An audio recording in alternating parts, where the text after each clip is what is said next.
Alors, lorsque l'on décrit une structure anatomique, que ce soit un organe, un os ou autre, il sera toujours décrit dans la position anatomique de référence.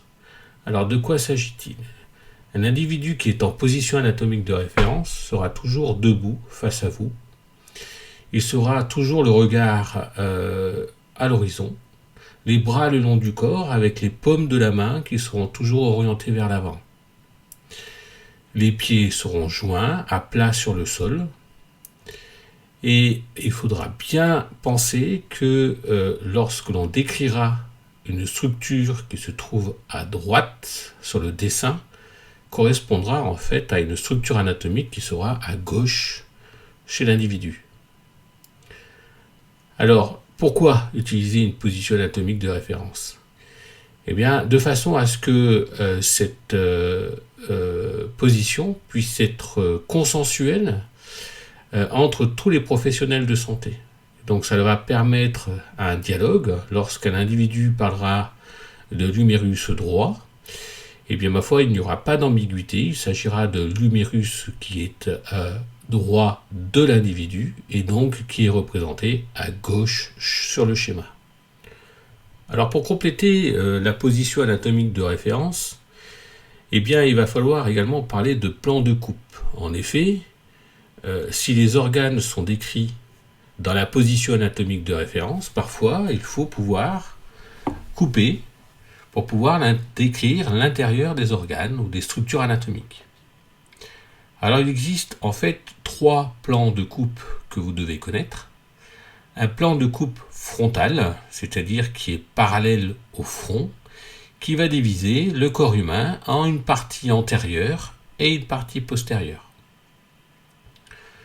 Ensuite, il y a un plan de coupe sagittal, qui est un plan vertical, comme le plan de coupe frontal, mais qui sera perpendiculaire au front, donc perpendiculaire à la coupe frontale.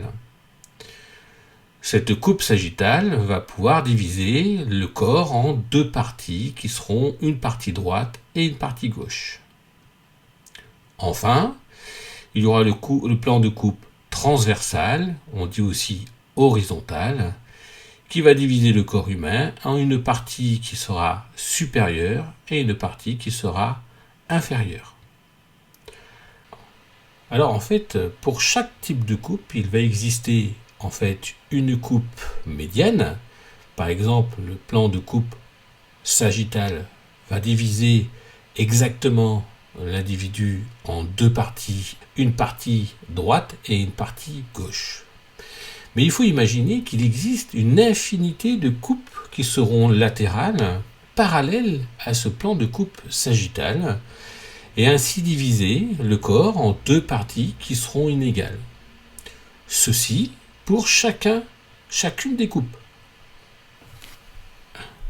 Alors comme je vous l'ai dit précédemment, le concept de coupe est très largement utilisé pour la description des organes, des structures anatomiques à l'intérieur du corps.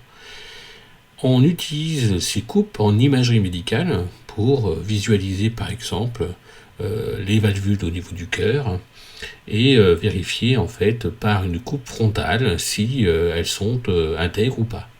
Alors petit exemple à partir de coupes au niveau de l'abdomen.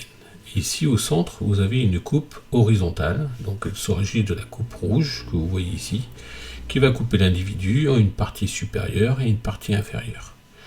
Alors dans le cas des imageries médicales et d'un scanner, en fait il faut imaginer l'individu sur le dos. Donc ici on a bien le dos de l'individu, ici on a le ventre de l'individu, et on regarde en fait par les pieds. Donc en fait ici vous avez le rein droit et ici vous avez le rein gauche.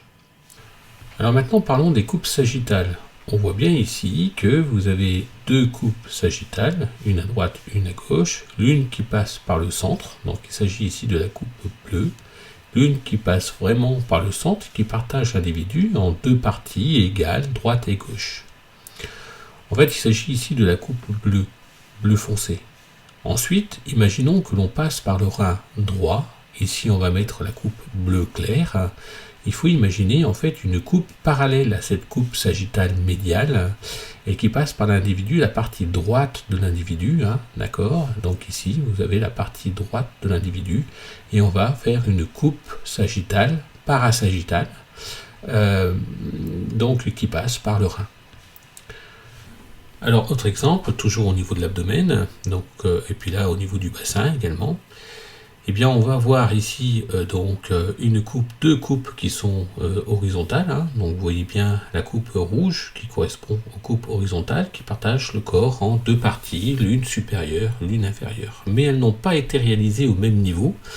On voit que l'une a été réalisée au niveau du rein, et donc c'est la coupe rouge foncée, et l'une qui a été réalisée au niveau de l'articulation coxo-fémorale, donc qui est plutôt en rose, hein, rouge clair si vous voulez.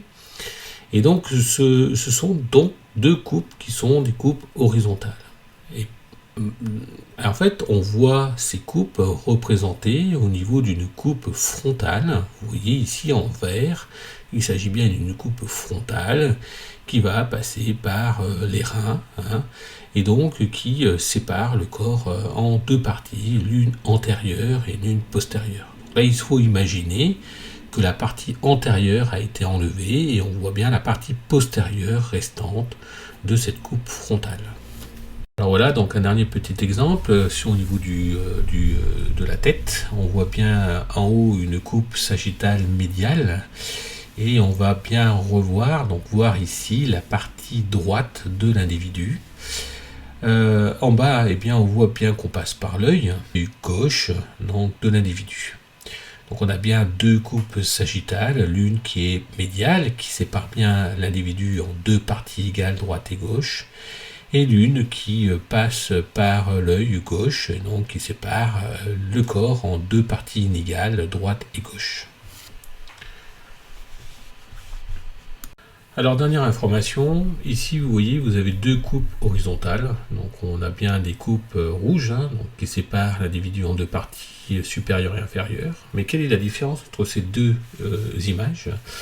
L'image de gauche est une image d'imagerie médicale, et cette imagerie médicale, comme je vous l'ai dit tout à l'heure, il faut imaginer qu'on le regarde l'individu par le bas. Donc on a bien le dos ici en bas, hein, dans les deux cas, hein, mais ici on a bien le rein gauche. Dans les schémas anatomiques, en général, on représente les schémas anatomiques en regardant par le haut. Donc en fait, ici, la représentation, on a toujours le bas en bas, le ventre en avant, là, ici. Et donc ici, il s'agit du rein droit. Donc on a l'impression que c'est la même image, presque, sauf que dans un cas, eh bien, on regarde du bas, et donc c'est bien le rein gauche. Et dans l'autre cas, eh bien, en fait, c'est bien le rein droit. Donc retenez que lorsque l'on regarde une coupe transversale d'un schéma, d'un dessin, eh bien il faut imaginer que l'on regarde l'individu par le dessus.